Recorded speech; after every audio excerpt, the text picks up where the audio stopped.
Okay, so we're going to look at the Whiskey Rebellion today, and really, this is about taxes and government power. And will this new government really have the power to tax, or is the nature of the American people such that any tax after the American Revolution, where the big issue was taxation without representation, or is any tax going to be accepted by the American people that's not issued by the state or local government? And so that's really what this Whiskey Rebellion is all about. Will the country accept taxes that are created by Congress? And so let's look at that.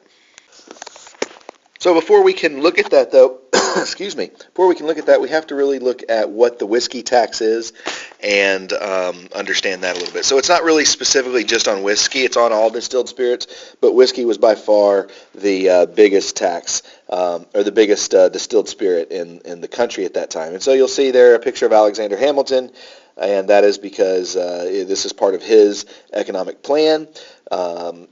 This is the first tax on domestic products in U.S. history under the Constitution. So when we're colonies, there were certainly these kinds of things, but now under the new Constitution, first time a tax placed by the federal government on any product, any domestic product. And so this is kind of, well, what's going to happen? How are the people going to respond to this?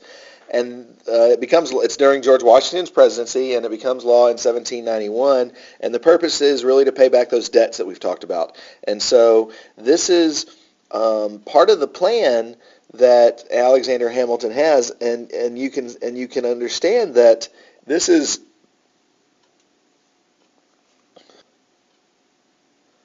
because it's the first one.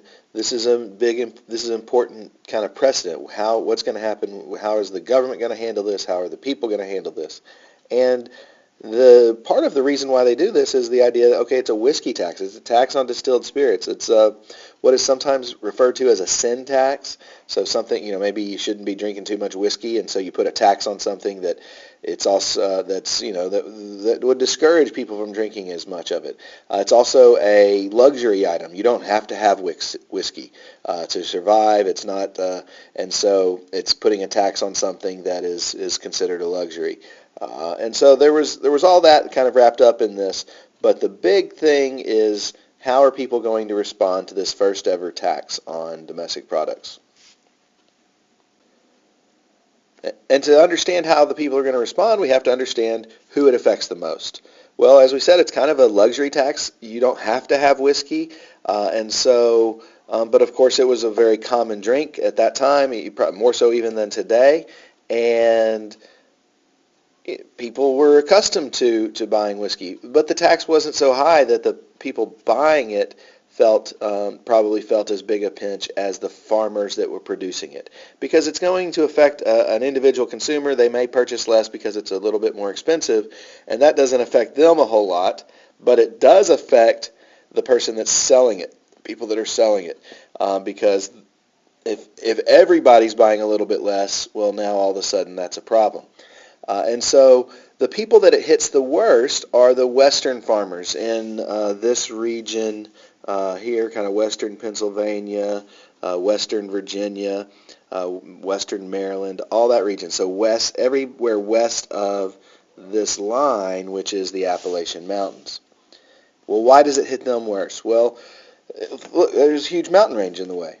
So you're a farmer, and this is a very fertile area. You're growing all sorts of crops, rye and wheat and barley and those types of crops. And those, the people that live out there, you sell to them for their own consumption. But the rest of it, you grow far more than you need and than is needed in the area. And so you send it east to where more people live, because the majority of the population lives along the east coast.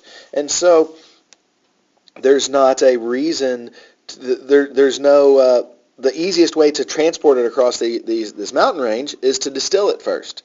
And because you can just imagine sacks and sacks and sacks of feed being carried by horse across the mountains, well, that's going to be very difficult. Well, you can take lots and lots of wheat or rye or barley and distill that into whiskey, and that is going to be a much smaller amount that is being transported. And so this is what's happening. This is what these Western farmers do with their excess. And money it's also used as money almost.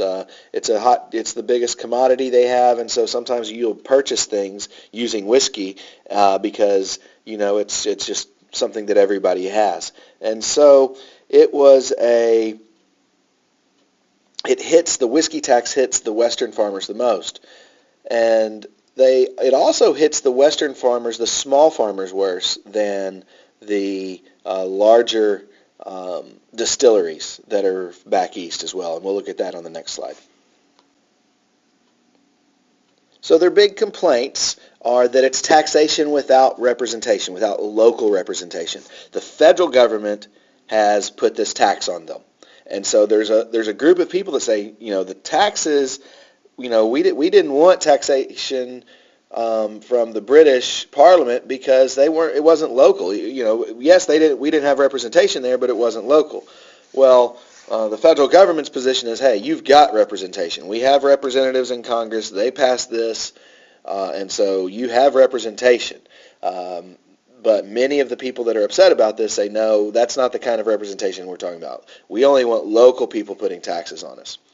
They also complain that it gave larger distilleries an advantage because if you could pay a flat fee or you could pay per gallon. But for the flat fee was high enough that if you were a small farmer, it was better for you to pay per gallon. But the larger that you were, the more you produced, the larger the distillery. That meant per gallon, if you paid that flat fee and you produced enough whiskey, well then your tax is actually less per gallon. So it turns out to be like 6 cents per gallon. Whereas if you are a small distillery, your tax per gallon is closer to like 9 cents per gallon. And so it's giving these larger distilleries that are in the east an advantage. And so that's a second complaint.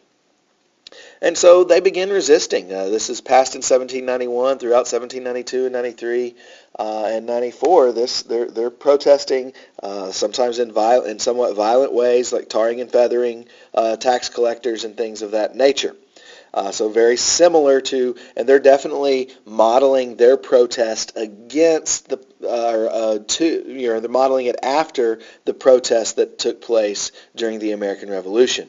Well, the question then is, how is the United States going to respond? Well, Washington at first, tries to send people to solve it diplomatically and come up with some kind of compromises, but that isn't successful. And so he calls out the military. The military's called out, and actually Washington even leads them, and they are successful at suppressing this rebellion. It is, there's not actually a lot of violence that is required, but what this shows is, and what's important here, is that, the federal government is saying, we have the authority to do this. You can't cry taxation without representation anymore. It's not local representation when we pass this, it's representation in the federal government, but you have the representation. This is legal. We will do this. We do have this right, and you will follow the laws. If not, we'll send enforcement, and we will go out and enforce it. And so that's kind of the big issue here. Yes, there was a group of people that said this wasn't right, but the government dealt with it, and the rest of the country seemed to kind of accept it.